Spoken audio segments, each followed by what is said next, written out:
Ignited Minds Tutorials is uploading a series of videos on the topic of surface area and volume for Class 10 CBSE and various state board syllabus. It covers extensively concepts, problems, and problem solving skills. Please watch the videos till the end to acquire an in-depth understanding.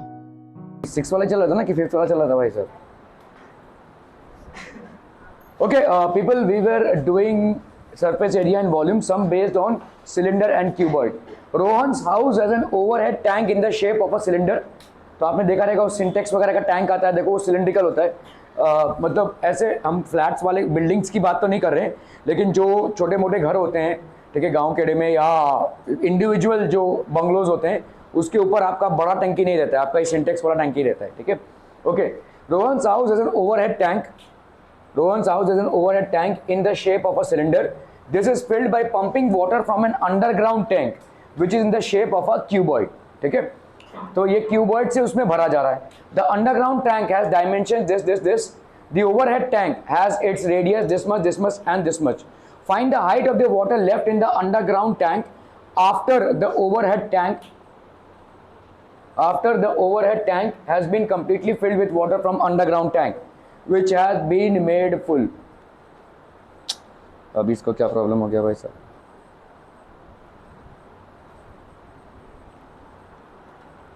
चलिए बस सवाल कीजिए जरा फटाफट.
क्या ये समझ में आ रहा है? देखो यहाँ पे आपका जो सवाल है वो दो टैंक्स के कंपैरिजन पे है. ठीक है,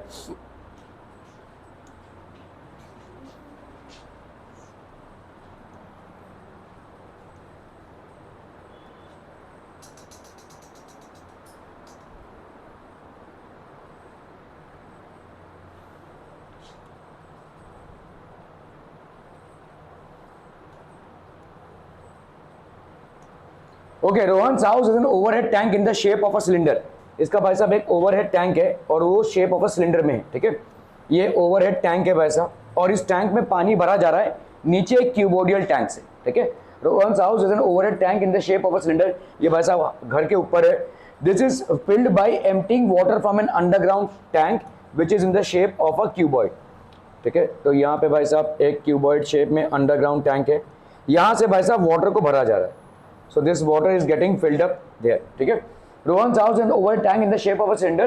This is filled by pumping water from an underground tank, which is in shape of a cuboid. The underground tank has dimensions क्या है? 1.5 meter into 1.44 meter into 95 centimeter. 95 centimeter 0.95 meter. ठीक है, 1.5, 1.44 और 0.95 meter. ठीक है, the overhead tank has radius. तो इसका भाई साहब रेडियस कितना हो जाएगा? Radius is 60 centimetre. और इसका हाइट कितना हो जाएगा? हाइट हो जाएगा भाई साहब आपका 95 centimetre. Find the height of the water left in the underground tank after the overhead tank has been completely filled with water. ठीक है, कितना हाइट यहाँ पे? Find the height of the water left in the underground tank. कितना यहाँ पे बचेगा? Height मतलब पूरा तो नहीं भरेगा. ठीक है, इसमें से वाटर पंपिंग चालू है ऊपर, पूरा ये पूरा भर जाएगा. उसके बाद भाई साहब जैसे आपने देखा रहेगा भाई साहब बिल्डिंग्स में टैंक्स ओवरफ्लो होते हैं, तो यहाँ पे कितना पानी बचा रह जाएगा?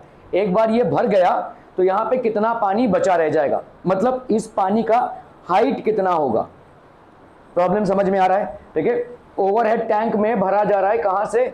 डाउन टैंक से, और यहाँ पे एक पानी का हाइट रह जाएगा, वो कितना होगा? That is what we have to basically calculate. ठीक है, तो वॉल्यूम ऑफ ओवरहेड टैंक कितना हो जाएगा, वॉल्यूम ऑफ ओवरहेड टैंक ये कितना हो जाएगा, this will be pi are square h, ठीक है, पाई आर स्क्वायर एच मतलब कितना हो जाएगा 3.14, यहां पे बोला ही है, देखो पाई को 3.14 ले लो, वैसे भी कोई गुंजाइश नहीं है यहाँ पे आर से 7/22 कैलकुलेट हो कैंसिल हो या एच से कैंसिल हो, ठीक है, तो 3.14 और यहाँ पे आर स्क्वायर की वैल्यू भाई साहब कितनी हो जाएगी 60, है ना, रेडियस कितना दिया हुआ है 60 का square into H, that is how much 95, 0.95, ये कितना था भाई साहब, क्यों हमने ये 0.95 है यहां पे लिया हुआ है ना, ओके, तो ये हो जाएगा आपका 95, ठीक है, 3.14 इंटू 3600 इंटू 95, चलो भाई साहब इतना तो कैलकुलेट कर ही सकते हो, चलो चलो चलो फटाफट,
डन पीपल, अब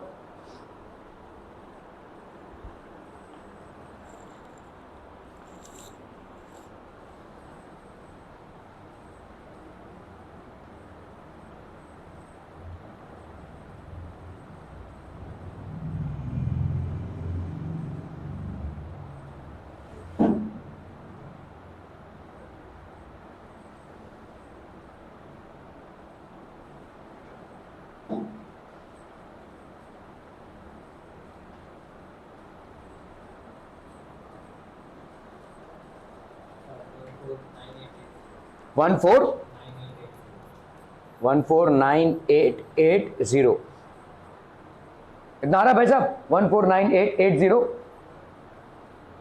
बाकी लोगों का, अरे चाचा और चाचा लोग जल्दी बताओ भाई साहब, हाँ 1273, बाबा इतना डिफरेंस, इट इज 9 9 9 81,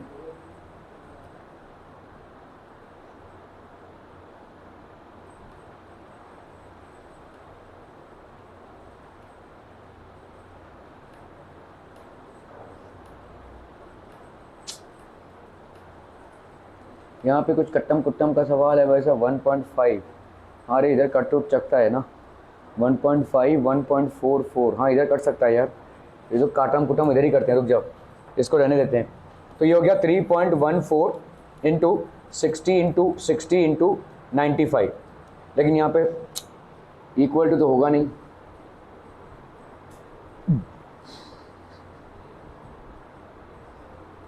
करना ही पड़ेगा कैलकुलेशन, भाई बताओ इसका कितना है, क्या है, एक और आंसर आ रहा है भाई साहब अभी, क्या तुम्हारा कोई है यार का कुछ और, इस गलती हो गई हमसे बताकर, हम खुद ही कर लेते भाई साहब, 95 into 36, 5 6 30, 9 6 54, 57, 5 3 15, 9 3 27, 28, 0 7 plus 5, 9 plus 5 14, 2 plus 1 3, 3 4 2 0, 95 into 36, 3 4 2 0 और 2 0 और भाई साहब 3 4 2 इंटू 3 1 4, 4 2 8, 4 4 16, 3 4 12, 1 13, फिर आ गया आपका 3 4 2, सृष्टि गौरी लाइफ में बहुत मजे हैं ना भाई साहब, हाँ 2 3 6, 4 3 are 12, 3 3 are 9, 1 10, 8 6 plus 7 8, 3 plus 4 7, 7 plus 6 13, 2 plus 3 5 6 7, 1 0 7. पता नहीं, मेरा तो इतना आ रहा है, किसी का आ रहा है कितना भाई साहब? हाँ 107,388. हाँ वो ना बोला तुम ज़्यादा.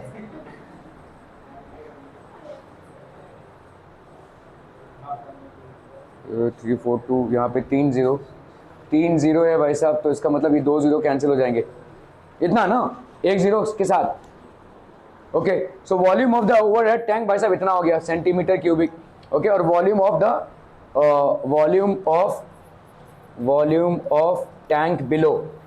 ऑफ टैंक बिलो, इसका कितना हो जाएगा भाई साहब? 1.5. अच्छा ये सब मीटर में है, तो मीटर में है तो इनका सेंटीमीटर में कन्वर्ट करना है भाई साहब.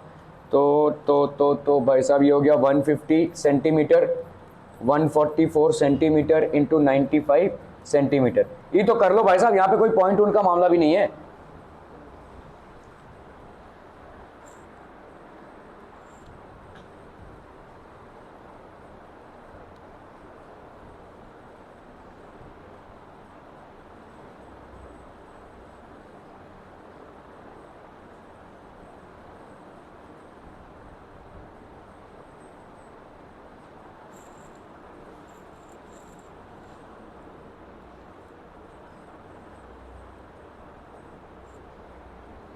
ये गुल्ले ना विदिना, और कौन? आर्या, ये और ये श्रुति, और विदिना श्रुति एंड हु एल्स? नहीं गायकवाड़ आया रे, बम फेंक के आया सुबह सुबह. कार्तिक ये सब हरकतें करता है तू भाई साहब. चलो 150, जल्दी फटाफट हो गया किसी का? बाप रे, 3 चीजों का मल्टीप्लिकेशन इतना टाइम लग रहा है तुम लोगों का.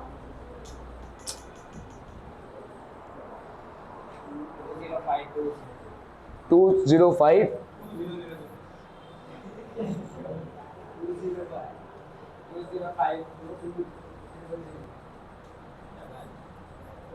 2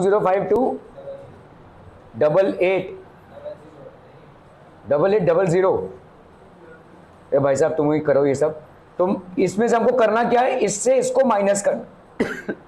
ठीक है, तो this will be the overhead tank. Find the height of water left. अभी हमको यहाँ पे भाई साहब इसमें से जब अपने इसको माइनस किया तो वॉल्यूम ऑफ वाटर आ जाएगा.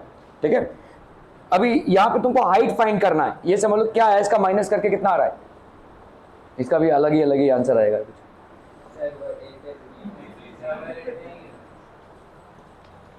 क्या नहीं है? 2 4 5 2 1.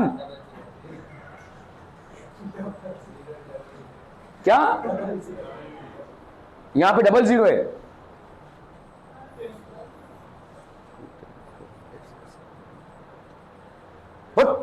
ये कम कैसे हो जाएगा? 1 2 3 4 5 6 7, 1 2 3 4 5 6. तो 00 बोले तुम लोग. ऑमलेट बनाओ भाई सब. ये क्या हो रहा है? 3 होगा ना यहाँ पे. 1 2 3 4 5 6 7, 1 2 3 4 5 6 7. पता नहीं क्या पापड़ बेल रहे लोग. तो ये हो गया तुम्हारा भाई साहब volume of the tank below, और ये हो गया volume of the tank above. तो तुम्हारा कितना पानी बचेगा, इतना पानी लोअर टैंक में बच जाएगा. ठीक है, so volume of water left in the lower tank, ये हो गया 2052000 माइनस 1073880. ठीक है, कितना हो जाएगा भाई साहब? ये 0 9 10 10 10 11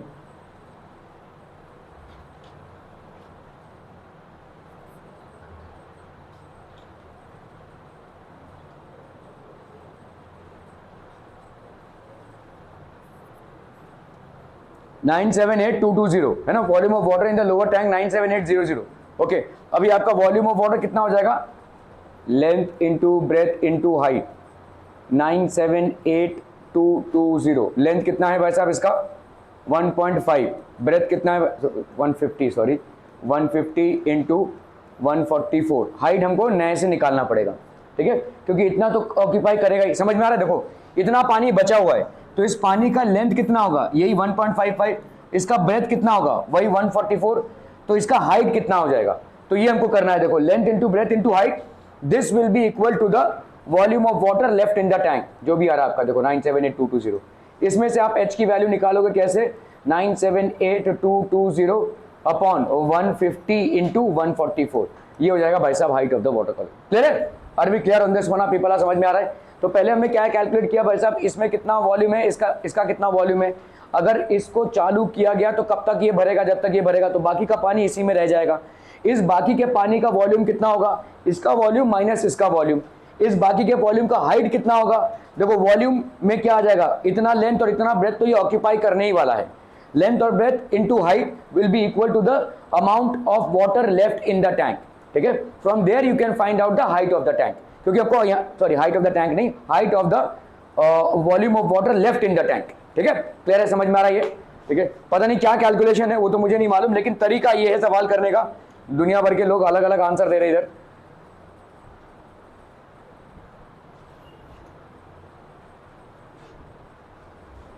ठीक है। सो दिस इज बेसिकली एक टैंक है यहाँ पे, इस टैंक से भाई साहब ओवरहेड में आपका पानी भरा जा रहा है, ठीक है, पानी भरा जा रहा है भाई साहब। ओके ओके ओके, ये हो गया 95 सेंटीमीटर, 1.5 एंड 1.44, तो यहाँ पे हो गया 95 और 60, ठीक है। दिस इज द, ठीक है, ये ऑन ऑफ हो रहा है भाई साहब, ठीक है। वॉल्यूम ऑफ वाटर लेफ्ट इन, आपको मालूम है टैंक का मैकेनिज्म क्या है, यहाँ पे बेसिकली कैसे, मतलब कब तक पानी भरा जाएगा, तो जब तक रहेगा तब तक वहाँ से फिर ओवरफ्लो नीचे गिरता जाएगा। और कैसा आपके बिल्डिंग में कभी क्यूरियोसिटी नहीं हुई है, क्योंकि बिल्डिंग में तो पानी आ रहा है, ऊपर टैंक ओवरफ्लो होगा तो क्या होगा, वो पानी तो वेस्टेज जाएगा ना। So never ever occurred to you as to what is the mechanism. देखिए मैकेनिज्म क्या होता है, इसके अंदर सेंसर्स डाले जाते हैं, ऐसे ऐसे रोप में ऐसे सेंसर्स होते हैं, मतलब तार होते हैं ऐसे, तो वो सेंसर्स होते हैं। तो जब भी आपका पानी का लेवल यहाँ पे भरपूर मात्रा में हो जाता है, ठीक है, ऑटोमेटिकली नीचे का मोटर बंद हो जाता है, ठीक है, स्विच ऑफ हो जाता है। ये जो आपने अभी देखा स्विच ऑन स्विच ऑफ, ये होता है, हालांकि ये मैथमेटिक्स का मामला नहीं है, ये जो आपने अभी देखा यहाँ पे स्विच ऑन स्विच ऑफ हो रहा है, ठीक है, ये उसी कैपेसिटी से होता है ये, ठीक है, ये आपका स्विच ऑन स्विच ऑफ अपने आप हो जाता है। यहाँ पे सेंसर्स लगे होते हैं, सेंसर्स में जैसे ही डिटेक्ट हो गया कि उस वॉल्यूम तक पानी भर गया है, तो अपने आप ही स्विच ऑन स्विच ऑफ हो जाता है। कभी अगर आपके बिल्डिंग में आप देखोगे, अगर समझ लो वर्टिकल बिल्डिंग है आपका, ठीक है, अब कभी कभी ऐसा रहता है कि एक ही बिल्डिंग में आपके 5-6 विंग्स हैं, तो हर एक में एक टैंक लगा हुआ है। लेकिन अगर कोई वर्टिकल बिल्डिंग है तो आप देखोगे उसके छत पे 4-5 टैंक लगे हुए हैं। क्यों ऐसे 4-5 टैंक में क्यों डिवाइड किया गया है? ये सिंपल चीजें पूछ रहा हूं एकदम से आपको, जगह कम है तो 4-5 टैंक क्यों लगा है? यहाँ पे जब तुम्हारा मतलब समझ लो ऐसा हॉरिजॉन्टल बिल्डिंग है, एक ए विंग है, बी विंग है, सी विंग है, डी विंग है, ई है, एफ है, तो वहाँ पे अलग अलग विंग्स में आपको अलग अलग टैंक्स मिल जाएंगे। लेकिन अगर आपका वर्टिकल बिल्डिंग है ऐसा, प्रेशर नहीं वैसे, हाँ, तो एक ही विंग है तो 4 टैंक क्यों होंगे? एक ही विंग में एक टैंक रहने दो ना। नहीं 4 टैंक इसलिए होंगे क्योंकि भाई साहब आपका टैंक में क्या भर रहा है, पानी, और समझ लो एक ही पूरे बिल्डिंग का पानी अगर उसमें भरेगा तो बहुत भारी हो जाएगा, ठीक है। इसीलिए उस प्रेशर को डेसिपेट करने के लिए अलग अलग 4 टैंक बनाए जाते हैं। तो इसमें ये वाला टैंक भरेगा तो पानी इसमें आएगा, फिर ऐसे आएगा, फिर ऐसे आएगा, ठीक है, that is how it is dissipated, ठीक है। खैर, तो यहाँ पे जैसे अगर अलग अलग विंग्स हो आपके तो अलग अलग टैंक्स हो जाएंगे। लेकिन अगर एक ही बिल्डिंग है बहुत ऊपर तक और उसमें इतने सारे फ्लैट्स हैं, तो उसमें पानी अगर जाना है तो obviously huge amount of water will be required. अगर एक ही टैंक हम ऊपर रखेंगे तो प्रॉब्लम ये हो जाएगा कि वर्टिकल स्ट्रक्चर है और ऊपर बहुत ज़्यादा प्रेशर बिल्डअप होगा। इट कैन एक्चुअली अगर बहुत दिनों तक चलता रहा, धीरे धीरे ढप पूरा नीचे आ जाएगा, ठीक है, वो टैंक नीचे टूट सकता है। खैर, यहाँ पे compare the capacity of both the tanks, आपको ये करना है। तो भाई साहब volume of water left in the underground tank will be equal to what? Volume of water in the underground, volume of underground tank minus volume of upper tank, यही होगा, है ना। तो ये होगा volume of water in the underground tank minus volume of water in the overhead tank. तो ये भाई साहब आपका बच रहा है, ठीक है। So volume of water left in the underground tank ये हो जाएगा ये कितना हो जाएगा भाई साहब, volume of water left in the underground tank that is length into breadth into height. हमने ये वाला हाइट कौन सा हाइट माना है, जो लेफ्ट ऑफ वाटर है वो वाला हाइट, जितना पानी बचा हुआ है उसका हाइट, ठीक है। This will be equal to length into breadth into height, ये पूरा हाइट है, ठीक है, minus volume of water in the overhead tank which is how much, pi are square h, ठीक है। तो आपका भाई साहब ये हो गया 150 इंटू 44 इंटू 95, समझ में आ रहा है। इसको 150 लिया हुआ है, 1.44 को 144 और 95 को 95 ही रखा है, सब में सबको सेंटीमीटर में कन्वर्ट कर लिया है, ठीक है। So this will be equal to, करते रहो भाई साहब ठपाठप, दिस विल गिव यू, पता नहीं तुम लोगों का क्या क्या, अभी देखते हैं कौन कौन दिग्गज थे यहाँ पे भाई साहब।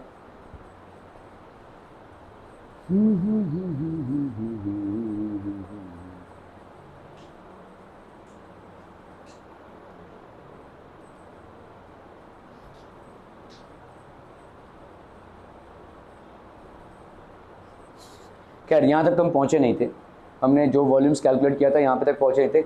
लंबा प्रोसेस है ये, हालांकि ये ज़्यादा सेफ प्रोसेस है, ठीक है। यहाँ पे आपने कॉमन लेकर निकाला हुआ है, थोड़ा सा मैथमेटिक्स आपने इन्वॉल्व किया, बड़े बड़े कैलकुलेशंस नहीं किए, ठीक है। तो कॉमन लेकर इसको निकाला हुआ है, ठीक है। But if the steps are right then, तो अभी compare the capacity of both the tanks, तो एक का टैंक का वॉल्यूम भाई साहब कितना हो, देखो अल्टीमेटली तुमको यहाँ पे मल्टीप्लाई करना ही है, ठीक है।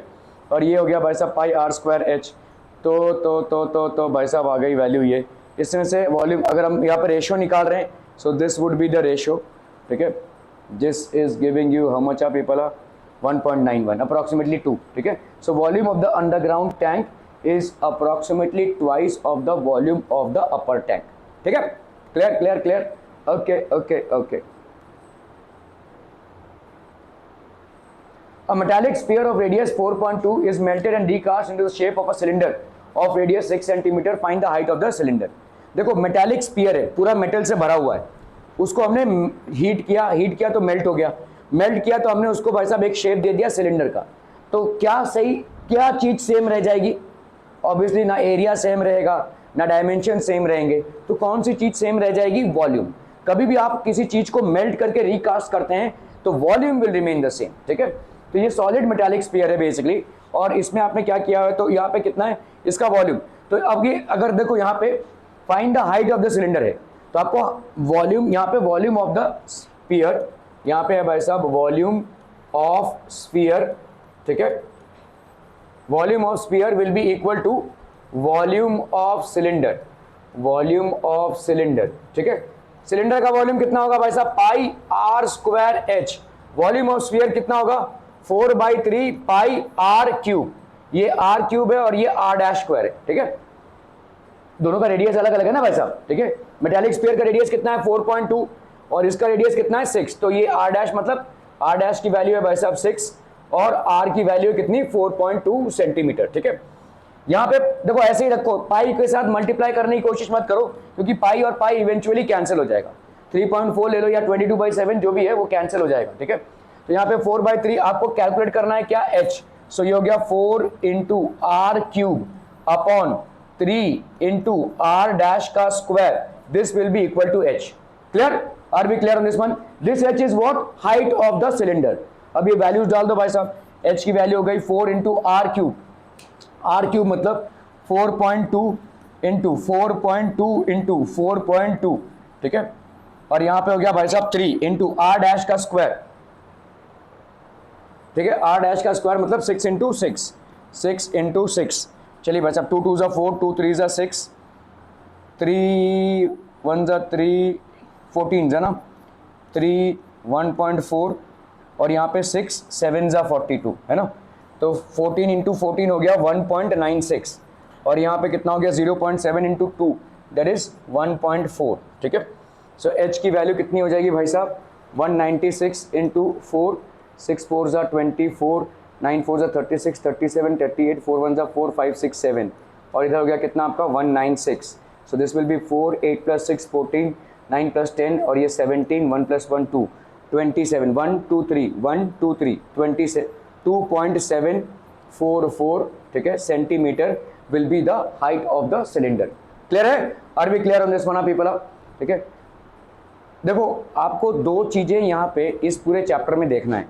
ऑब्वियसली फॉर्मूलेस तो थोड़ा बहुत ही है, आपका कोन हो गया, स्पीयर हो गया, सिलेंडर हो गया, क्यूबॉइड हो गया, और बाकायदा आप इन सारे फॉर्मूले से वाकिफ़ हैं, ठीक है। लेकिन दो चीज़ें आपको समझनी है कि सरफेस एरिया का कैलकुलेशन कैसा हो और कैसे हम कैलकुलेशन को ईजी बनाएं। अभी जैसे इस वाले सवाल में अगर हमने इसका रेडियस, इसका वॉल्यूम पहले निकाला होता, इसका वॉल्यूम बाद में निकाला होता, तो क्या होता था, हमको जो पाई का कैंसिलेशन का एडवांटेज मिल रहा है वो नहीं होता था।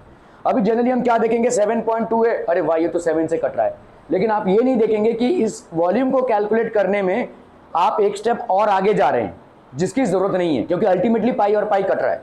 सो make some decisions while you are doing इस तरीके के सवाल। 4.2 दिख रहा है, अच्छा ये 7.6 से जाता है, चलो इसका भाई से पहले वॉल्यूम निकालते हैं, फिर इसका वॉल्यूम निकालेंगे एच से, लेकिन आपका सवाल खिंच जाएगा, ठीक है। So try and make some judgements out here, मतलब थोड़ा सा आपको यहाँ पे विजुलाइज करना पड़ेगा सवाल को पहले से ही, ठीक है। आपको यहाँ पे इसका वॉल्यूम इसके वॉल्यूम के बराबर करना पड़ेगा। तो देखिए वहाँ पे एडवांटेज क्या है, पाई और पाई का कटना वहाँ पे एडवांटेज है, ठीक है। Instead of using pi to calculate the volume separately, pi की जरूरत नहीं है, दोनों कट जाएंगे भाई साहब, ठीक है।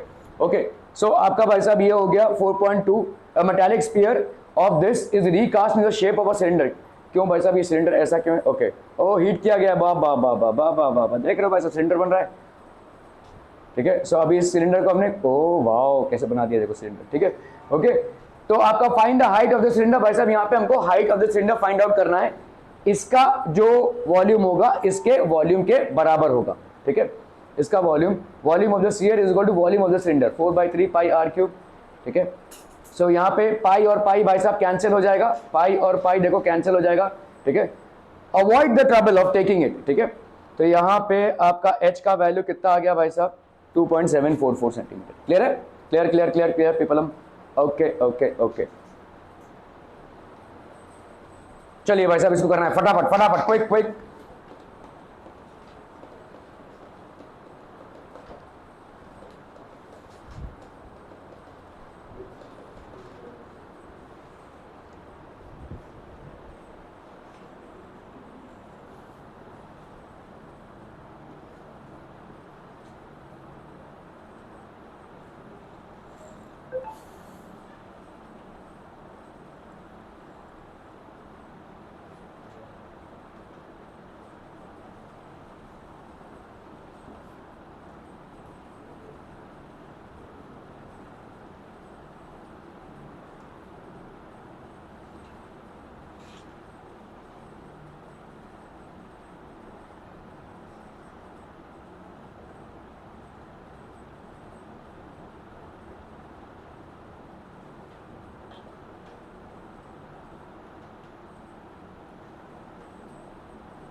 नहीं,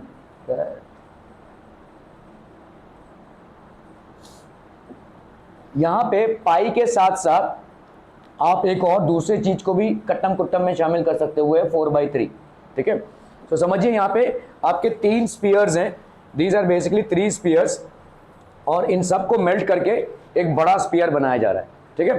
तो लेट्स से इसका R1 रेडियस, इसका R2 रेडियस और इसका R3 रेडियस, और इसका भाई साहब कैपिटल R रेडियस। तो इन टोटल वॉल्यूम का भाई साहब ये टोटल वॉल्यूम हो जाएगा, ठीक है, ठीक है। टोटल वॉल्यूम कितना हो जाएगा, 4/3 पाई R1 क्यूब, 4/3 पाई R2 क्यूब, ठीक है, 4/3 पाई R3 क्यूब, ठीक है, 4/3 pi R3 cube. This will be equal to how much, 4/3 pi R cube. Clear हम पेपलम, ठीक है। 4/3 pi R1 cube plus R2 cube plus R3 cube, ठीक है, ऐसा लिख सकते हैं हम, किसके बराबर, 4/3 पाई R के क्यूब के बराबर, है ना। तो ये पूरा पूरा आपका कैंसिल हो जाएगा, सिर्फ पाई का नहीं, यहाँ पे आपको 4/3 का भी एडवांटेज मिल रहा है, ठीक है। अब कर लो भाई साहब, R1 क्यूब मतलब हो गया 6 का क्यूब, तो 6 का क्यूब हो जाएगा 216, ठीक है। R2 क्यूब मतलब हो गया भाई साहब 8 का क्यूब, दैट इज 324, कितना होगा भाई साहब, 64 इंटू 8, 4 8 जा 32, 512 ना, 512 भाई साहब इसका हो गया, और इसका हो गया 1000, ठीक है। This will be equal to R का क्यूब, समझ में आ रहा है ये। तो भाई साहब हो गया 2, 1 + 1 2, है ना, 0 2 6 + 7 8 हो गया ना भाई साहब, 6 + 7 8, और ये 1 + 1 हो गया 2, 2 + 5 7, 1728, ठीक है, is equal to R cube, ठीक है। कर लो भाई साहब इसका 1728, तो ये हो गया 2 8 जा 16, 2 6 जा 12, 2 4 जा 8, 243, और ये 2 221, और ये 6, 2 10 जा 20, 8, 2 5 जा 10, 4, 2 27 जा, ठीक है, 3 9 जा 3, 3 जा 9, 3 1 जा 3, 2 क्यूब, 2 क्यूब, और ये हो गया भाई साहब आपका 3 क्यूब, ठीक है।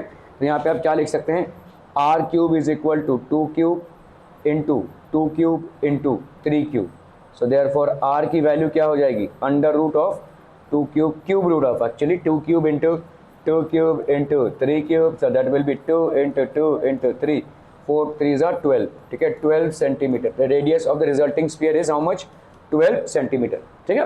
Clear clear clear people. हम सो यहाँ पे देखो 3 स्फीयर्स हैं, और इनको फाइनली मेल्ट करके, ठीक है, आपको भाई साहब यहाँ पे मेल्ट करके एक बड़ा सा स्फीयर बनाया जा रहा है, ठीक है। So this will be R, तो this will be how much, volume radius of the spheres, ठीक है, 4/3 pi R cube is equal to 4/3 pi R1 cube pi R2 cube plus pi R3 cube, तो 4/3 pi R cube भाई साहब हो गया R1 cube plus R2 cube plus R3 cube, so this will be 200, so that is equal to 1728, cube root of 1728 भाई साहब इस तरह से निकाल लो, ठीक है। क्यूब रूट ऑफ 1728 अगर हम निकालेंगे यहाँ पे, तो आ जाएगा भाई साहब 2 इंटू 2 इंटू 2 इंटू 3, तो टिकड़ी यहाँ बना लो भाई साहब, ठीक है, तो 12 सेंटीमीटर।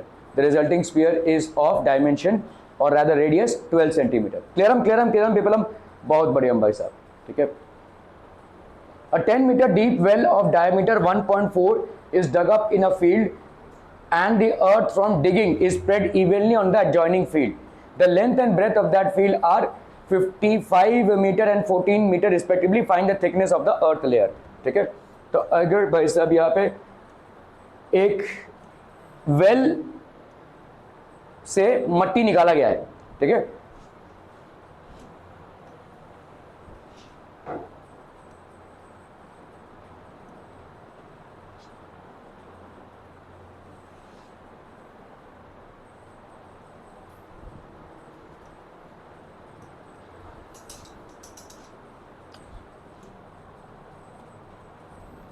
तो भाई साहब एक वेल से मट्टी निकाला गया है, ठीक है।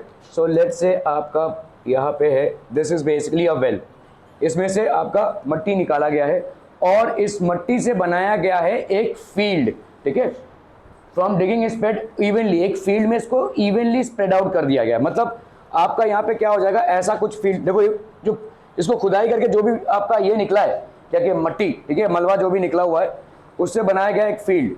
तो ये फील्ड भाई साहब ऐसे इस मट्टी में को इसमें डाला गया, समझ में आ रहा है, ये एक फील्ड बनाया गया ऐसे। तो यहाँ पे इसका आपको दिया हुआ है भाई साहब, क्या क्या डायमेंशन दिए हुए हैं भाई साहब, तो इधर हो गया, ये रेडियस दिया हुआ है आपको, कितना है 1.4 मीटर्स, रेडियस नहीं है, डायमीटर है, तो रेडियस कितना हो जाएगा 0.7 मीटर्स, ठीक है, क्लियर है। डायमीटर कितना दिया हुआ है भाई साहब आपका 1.4 metres, so therefore radius will be 1.4 by 2, that is 0.7 meters. And the earth from the digging, the length a 10 meter deep है ये भाई साहब, ठीक है, this is how much, this is basically 10 meter deep, ठीक है। यहाँ पे लेंथ ब्रेथ और हाइट कितना हो जाएगा भाई साहब, length and breadth of the field, तो आपका यहाँ पे लेंथ का वैल्यू कितना हो गया, लेंथ हो गया ये, और ये हो गया भाई साहब आपका ब्रेथ। लेंथ की वैल्यू कितनी हो गई 55 मीटर और ब्रेथ की वैल्यू कितनी हो गई भाई साहब 14 मीटर। ठीक है, लेंथ की वैल्यू 55 और ब्रेथ की वैल्यू कितनी हो गई भाई साहब 14 मीटर। ठीक है, आपका भाई साहब यहाँ पे कितना हो जाएगा, देखो पाई आर स्क्वायर एच, ये वॉल्यूम ऑफ जो मड निकाला गया है, ठीक है, जो मड निकाला गया है, pi are square H, this will be equal to कितना हो जाएगा भाई साहब 55 इंटू 14 इंटू हाइट एच। ठीक है, तो ये अलग हाइट है, इसको हमको फाइंड आउट करना है, this height has to be found out. ठीक है, ये हाइट कितना हो जाएगा, देखो ये पाई आर स्क्वायर एच कितना हो जाएगा, this will be how much 22/7 into R का square, that is 0.7 into 0.7 into H कितना है 10, that will be 55 into 14 into H dash. ठीक है, तो यहाँ पे भाई साहब 0.1 हो गया, ये 22 इंटू 7 ये हो गया 154 है ना, 154 और एक जीरो इधर आ गया 1 और ये हो गया 2, तो क्या 15.4 upon 55 into 14 is equal to h dash. तो 14 1 ज़ा 14 1 ज़ा 14। ठीक है, अगर भाई साहब हमने इसको तो 55 0.02 हो जाएगा है ना, 55 0.2, हाँ अरे 1.1 अपॉन 55 है ना, तो इसका मतलब होगा भाई साहब 11/550। तो अगर हम 55 इसको ऐसे कर लो ना, देखो 0.02 पे आ जाएगा, ये 0.02 meters. Height is equal to how much people, height is equal to 0.02 meters. Clear है, क्लियर है, क्लियर है people, okay okay okay,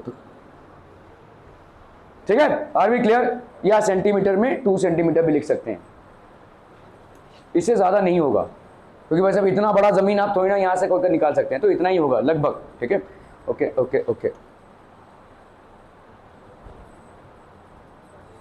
so what is the shape of the well, cylinder है भाई साहब, ये देखो शेप ऑफ द वेल है, और यहाँ से आपने भाई साहब क्या बनाया हुआ है, ये सारा मट्टी डालकर, ये देखो आप बन रहा है भाई साहब आपका एक, ठीक है, टेबुलर फॉर्म ऑफ लैंड। तो यहाँ से आपने पूरा मट्टी निकालकर इससे एक लैंड पीस बनाया हुआ है। ठीक है, जिसका 55 और 14 दिया हुआ है, आपको हाइट कैलकुलेट करना है यहाँ पे। ठीक है, so how much earth did we obtain by digging the cylinder well, कितना भाई साहब हाइट ऑब्टेन करेंगे हम यहाँ पे 1.4 volume of the cylindrical wall.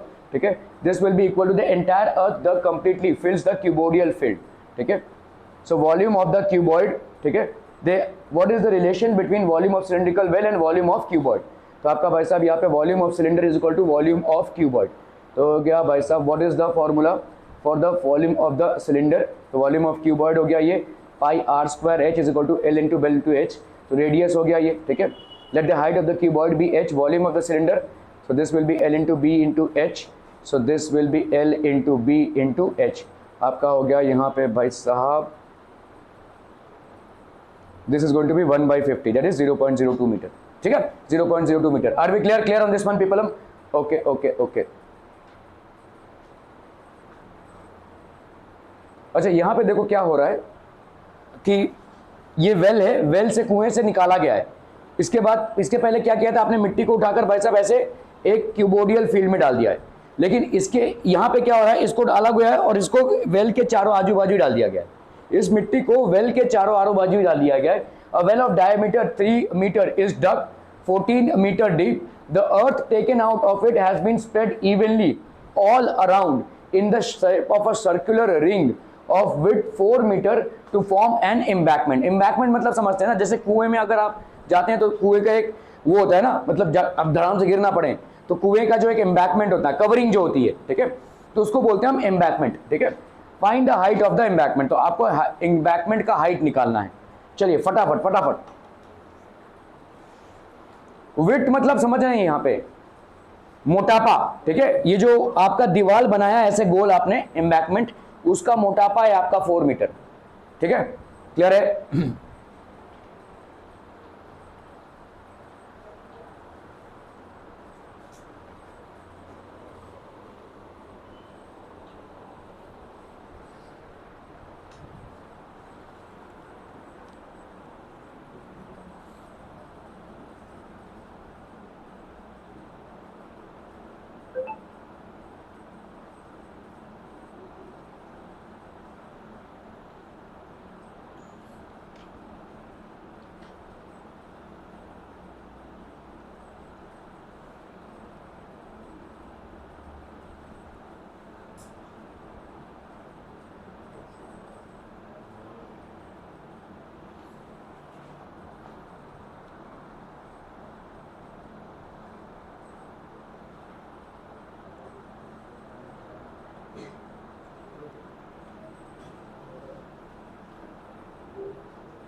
हो गया done. Okay, so this is basically, देखो यहाँ पे एक वेल है और इस वेल से मिट्टी उठाकर हम इसको ऐसे कंबाइन कर रहे हैं, ठीक है। We are basically surrounding it and forming an embankment. Diameter 3 metre 14 metre है, तो इसमें से हमने देखो इस तरह का एम्बैकमेंट बना दिया है। समझ में आ रहा है? ये भाई साहब आपकी दीवार बन गई है, which is for a safer side for the well, ठीक है। ओके, सो ये डायमीटर है, देखो ये हाइट है आपका, ठीक है, दे आर इक्वल, ठीक है। Volume of the cylindrical well, ये जो वॉल्यूम है आपका वेल का, जिसमें से आपने मिट्टी उठाकर इससे एम्बैकमेंट बनाया है, तो ये एम्बैकमेंट का जो वॉल्यूम है वो इस वॉल्यूम के बराबर होगा। The volume of the earth that you have dug out from the well will be equal to the volume of the embankment that you have formed, ठीक है। तो यहाँ पे कितना हो जाएगा भाई साहब? This will B, what is the formula of the well of the cylindrical well? Volume of embankment. तो पाई आर स्क्वायर है, तो आर की वैल्यू कितनी हो गई भाई साहब? 1.5, ये हो गया 5.5। वॉल्यूम ऑफ सिलिंड्रिकल वेल कितना हो गया भाई साहब आपका? This one will be, volume of cylindrical well कितना हो गया? 99 सेंटीमीटर क्यूबिक।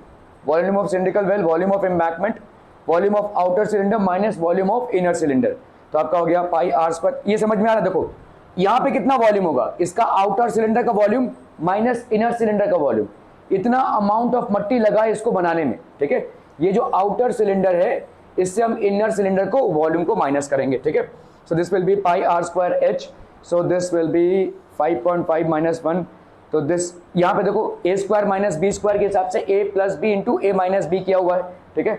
मैं ऐसा मत करने जाओ 5.5 का स्क्वायर करोगे, फिर 1.5 का स्क्वायर करोगे, फिर उसको माइनस करोगे। इससे अच्छा सिंपल है, अगर आपने यहाँ पे प्लस भी किया या माइनस भी किया, दोनों भी केस में आप पॉइंट से गेट रिड ऑफ हो जाए, वो डेसिमल रहेगा ही नहीं। 5 और 5 10 होता है, और 5 माइनस 5 करेंगे तो 0 हो जाएगा, ठीक है। You will not be having any decimals in place, ठीक है। सो आपका भाई साहब यहाँ पे 22/7, सो ये 7 और 7 कैंसिल हो गया, h will be equal to this much 9/8, that is approximately 1.125 metres. Clear है भाई साहब? Are we clear on this one? Okay okay okay.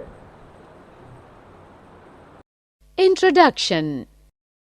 Hey Neeta, have you ever wrapped a birthday gift? Yes, many times. That means you've covered the surface area of a polyhedron with wrapping paper. Have you ever poured yourself a glass of milk? Yes. That means you filled the volume of a glass with liquid. I do not understand what you are saying. What is the surface area and the volume? Surface area is exactly what it sounds like. The area of all the outside surfaces of a three-dimensional object. And volume is all of the space inside a three-dimensional object. In this lesson, you will learn more about both of these concepts as well as how to compute the surface area and volume of combination of solids. Objectives. At the end of this lesson, you'll be able to find the surface area of an object formed by combining any two of the basic solids, namely cuboid, cone, cylinder, sphere, and hemisphere. Find the volume of objects formed by combining any two of the basic solids. Define the frustum of a right circular cone. Find the volume of a frustum of a cone. Find the curved surface area of a frustum of a cone. Find the total surface area of frustum of a cone. Combination of solids. Students, look at these solids. These solids are made up of two or more solids. Here we can clearly see that a circus tent is a combination of a cone and a cylinder. A spinning top is a combination of a hemisphere and a cone. and the test tube is a combination of a hemisphere and a cylinder. In the same way, in our daily life we observe many objects like toys, vehicles, vessels, tools, etc., which are combination of two or more solids. Let's learn to find their surface areas and volumes. Surface area of a combination of solids. To find the surface area of a solid made up of combination of solids, we break it into smaller solids and then find the curved surface area of each solid and add all areas to get the surface area of such a solid. For example, look at this toy. This toy is a combination of a cone and a hemisphere. To find the surface area of this toy, we will find the surface area of a cone and a hemisphere. Or we can say that the total surface area of a toy will be equal to the curved surface area of hemisphere plus curved surface area of the cone. Let's solve some examples to find the surface area of combination of solids.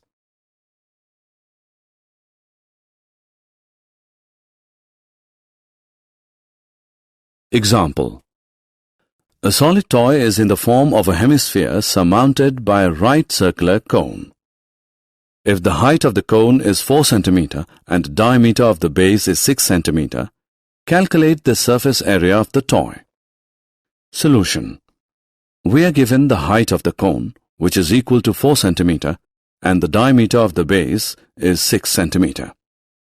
As the diameter of the base is 6 cm, so the radius of the cone R is half of the diameter of the base, that is 3 cm. Also, radius of hemisphere is 3 cm. Now to find the surface area of the toy, we need to find the curved surface area of the cone and curved surface area of the hemisphere. The curved surface area of the cone is equal to pi RL. So, now we have to find the value of L, slant height. We know that slant height L is equal to square root h square plus r square, which equals square root 4 square plus 3 square is equal to square root 16 plus 9 is equal to square root 25 equals 5 cm. Now substituting the values of pi, r and L, we get 3.14 into 3 into 5, which is equal to 47.1 centimeter square. Let's now find the curved surface area of the hemisphere, which is equal to 2 pi r square.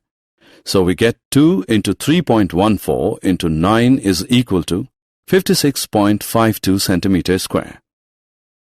Hence, the surface area of the toy is equal to curved surface area of the cone plus curved surface area of the hemisphere.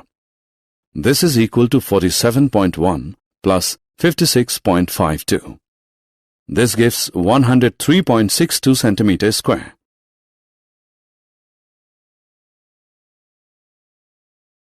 Example. Look at the figure. This decorative block is made of two solids, a cube and a hemisphere.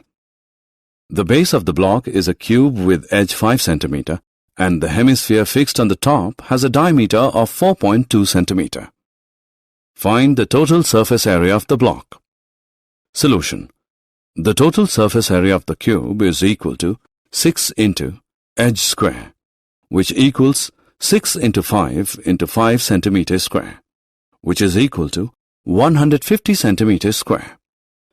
We can see that the part of the cube where the hemisphere is attached is not included in the surface area. So, the surface area of the block is equal to total surface area of cube minus base area of hemisphere plus curved surface area of hemisphere.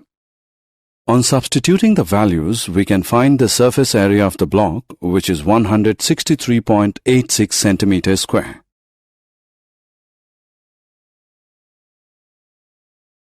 Volume of a combination of solids. When we come across a combination of solids, the problem of finding the capacity arises. To find the volume of such a solid, we break that into smaller solids and then find the volume of each solid and add them up to get volume of such a solid. Look at this ice cream cone. It is a combination of a cone and a hemisphere. To find its volume, we will find out the volume of the cone and the hemisphere and add them. Or we can write it as volume of an ice cream cone is equal to volume of cone plus volume of hemisphere. Let's solve an example to understand more about this.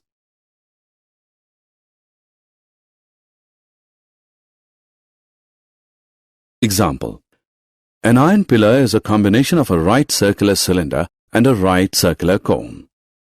The radius of the base of each of cone and cylinder is 8 cm. The cylindrical part is 240 cm high and the conical part is 36 cm high. Find the weight of the pillar if 1 cubic centimeter of iron weighs 3.9 grams. Solution. Let R is equal to radius of the cylinder, radius of the cone. H is equal to height of the cylinder. H1 is equal to height of the cone. We know that the total volume of the pillar is equal to the volume of cylinder plus volume of the cone. Therefore, total volume is equal to pi r square H plus 1 by 3 pi r square H1. This is equal to pi r square into H plus 1 by 3 H1.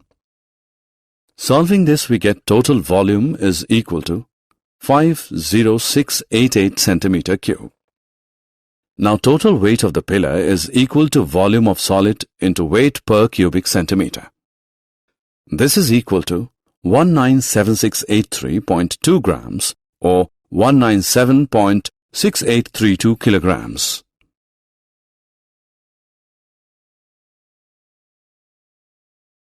Conversion of solid from one shape to another. When we cut a watermelon into slices, we are converting a solid shape into other solid shapes.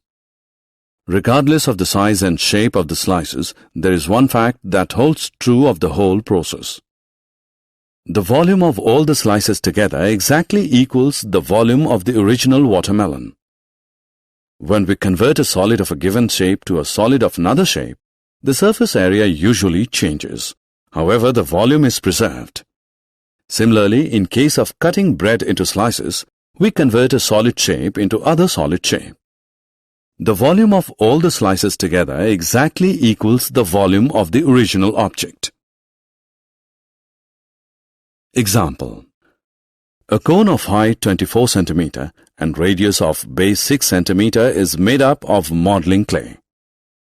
A child reshapes it in the form of a sphere. Find the radius of the sphere. Solution. We know that volume of cone is 1 by 3 pi r square H, which is equal to 1 by 3 into pi into 6 into 6 into 24 centimeter cube. If r is the radius of the sphere, then its volume is 4 upon 3 pi r cube. Since the volume of clay in the form of cone and the sphere remains the same, we have, that is, so r is equal to 3 into 2 is equal to 6. Therefore, the radius of the sphere is 6 centimeter. Frustum of a cone. If a right circular cone is cut off by a plane parallel to its base, then the portion of the cone between the cutting plane and the base of the cone is called the frustum of the cone. The formulae for the frustum of the cone are given below.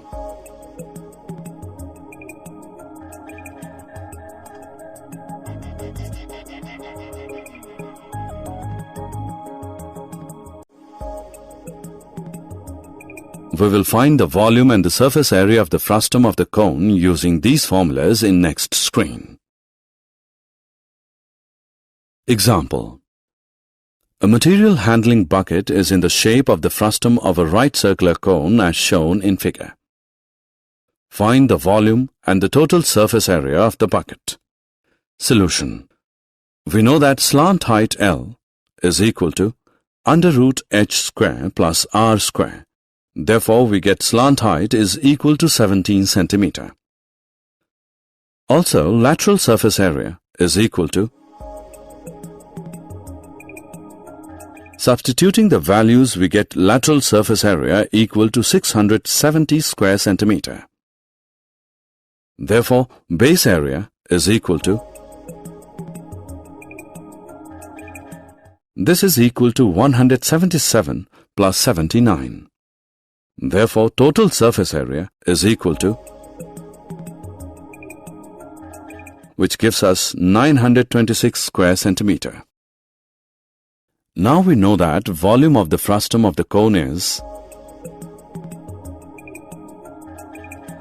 substituting the values, we get volume which is equal to 2114 cubic centimeter. Did you know? Frustum is a Latin word meaning piece cut off, and its plural is frusta.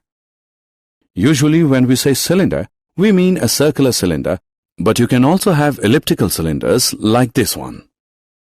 You can even have stranger cylinders. If the cross-section is curved and is the same from one end to the other, then it will still be a cylinder.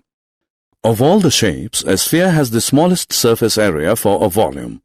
Or put another way, it can contain the greatest volume for a fixed surface area.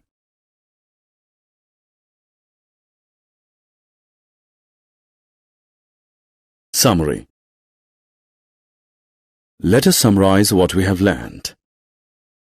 To find the surface area of a solid made up of combination of solids, we break it into smaller solids and then find the curved surface area of each solid and add all areas to get the surface area of such a solid. To find the volume of a combination of solids, we break that into smaller solids and then find the volume of each solid and add them up. Given a right circular cone, which is sliced through by a plane parallel to its base, when the smaller conical portion is removed, the resulting solid is called frustum of a right circular cone. The formulae involving the frustum of a cone are: